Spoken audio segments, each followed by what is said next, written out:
সেটা আমরা পালন করব। আমি সবসময় সত্যি কথা বলি না মিথ্যে কথা বলি? সত্যি কথা বলি তো। আমরা বিদ্যালয় থেকে 4 ডিবে লজেন্স তোমাদের জন্য এনেছি। আর এই যে সব জন্মদিন করা হয় সেই সব ব্যবস্থা আমরা করেছি।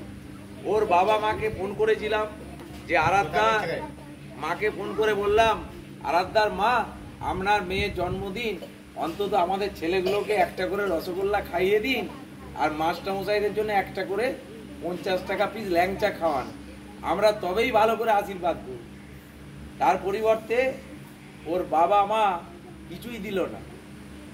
আমরা এনেছি নিজেরা 4 ডিবে লজেন্স। হাসছে আরাধ্যা, দেখ আরাধ্যা যখন ঘরে ছিল আমি গিয়েছিলাম ওদের ঘর, কিন্তু আরাধ্যাও বলছে ওরা ডিম দেবো বলছে। বলছে ওরা কেউ আমার বন্ধু নয়, সবাই শত্রু। আমাদের শত্রু বন্ধু সব এক, তাই আমরা সবাই মিলে আজকে আরাধ্যার জন্মদিন পালন করব, তাই তো? এখন ওর বন্ধু উঠে আসবে, তিনি আবার আমেরিকা থেকে আজকেই নেমেছেন প্লেনে। তার নাম অনিকা চৌধুরী।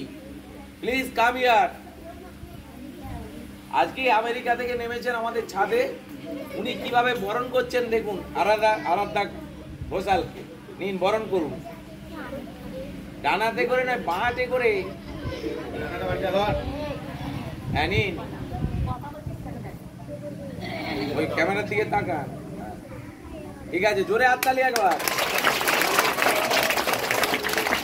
চলো, আপনি আপনার আসন গ্রহণ করুন। এরপর আমি বলেছিলাম আরাধ্যা মাটিতে দাঁড়িয়ে রাখবে না। এরপর জয়ন্ত স্যারকে বলেছিলাম যে আরাধ্যার জন্য 4টে রসগোল্লা কিনে আনবে।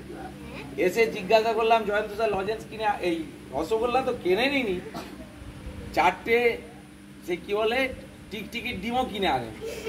তার জন্য জয়ন্ত স্যারের শাস্তি, জয়ন্ত স্যার যতক্ষণ ধরে আমাদের এই অনুষ্ঠান পালন করা হবে, জয়ন্ত স্যার আরাধ্যা ঘোষালকে কোলে নিয়ে দাঁড়িয়ে থাকবেন। ভালো করে কোলে নিয়ে দাঁড়াবে।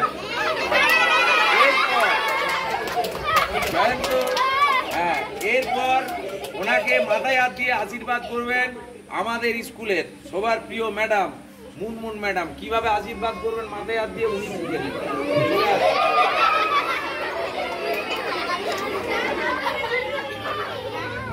সবাই করে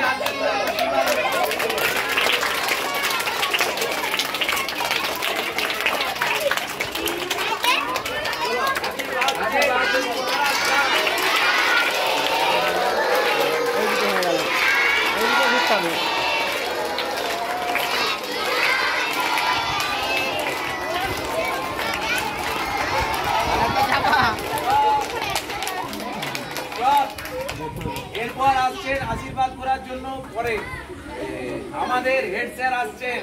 হেড স্যার এবং অনিমাদি দুদিক থেকে আশীর্বাদ করবেন। হেড স্যার দুব্ব তুলসী দিয়ে, অনিমাদি পেন দিয়ে আশীর্বাদ করবেন আমাদের ছাত্রীকে। কারণ ওনার বাবা মাই আমাদের প্রত্যেকের জন্য বেশ কিছু লজেন্স পাঠিয়ে দিয়েছেন আরাধ্যার জন্মদিনে খাওয়ার জন্য, আমরা যাতে আনন্দ পাই। এতক্ষণ আমি যা বলেছিলাম সেটা কি বলেছিলাম?